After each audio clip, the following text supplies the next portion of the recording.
Magandang umaga! Kumusta po? Narito po ulit ang update natin para sa lagay ng ating panahon. Ngayong umaga po ng May 16, 2026. Sa ngayon po ay wala ng aktibo na sama ng panahon sa loob at labas ng ating area of responsibility. Iba't ibang weather system ang nasa paligid po ngayon ng ating bansa. Easterlies ang umiihip mula sa silangan at may frontal system na nasa northeast po ng Cagayan. Ang habagat naman ay may mahinang daloy na sa may South China Sea at posible po na ideklara na ang simula ng habagat season by early next month. At kung habagat season na po ay mas mataas na ang tsansa ng mga pag-uulan lalo na po sa kanlurang bahagi ng ating bansa dahil ang habagat ay nanggagaling po dyan sa may southwest at mas mataas na rin ang tsansa ng pamumuo ng mga bagyo at kalimitan po ng mga ito ay tumatama po sa ating kalupaan.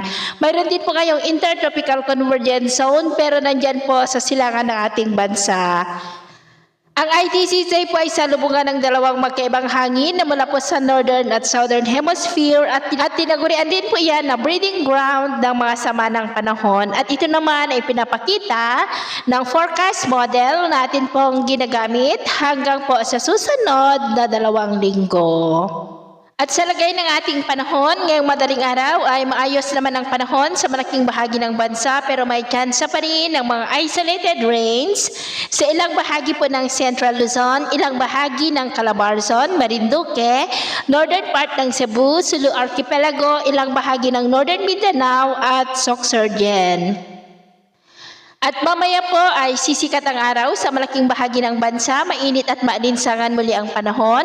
Pero may tsansa pa rin ng maulap na kalangitan na may mga pulo-pulo na mga pag-uulan sa ilang bahagi ng Bataan, Pampanga, Bulacan, Nueva Vizcaya, Zambales, Metro Manila, Calabarzon, Marinduque, Basilan, Zamboanga Peninsula, Lanao del Sur, Maguindanao, and nearby areas. At mamayang hapon, mas maraming lugar ulit ang makakaranas ng mas maulap na kalangitan with isolated rains, lalo na po sa ilang bahagi ng Mindanao, Mindoro, Zambales, Tarlac, Nueva Vizcaya at ilang bahagi ng Northern Luzon. Kaya mag-ingat po tayo lalo na pa rin sa panganib po na dulot ng mainit na panahon.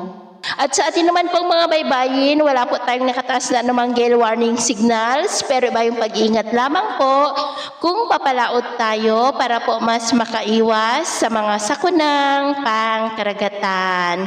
So ito lang latest update natin sa araw na ito. At ako pa muli si James na nagsasabing sa kahit anong pagsubok po na darating sa ating buhay, huwag na huwag po tayong mawawalan ng pag-asa. Thank you and God bless!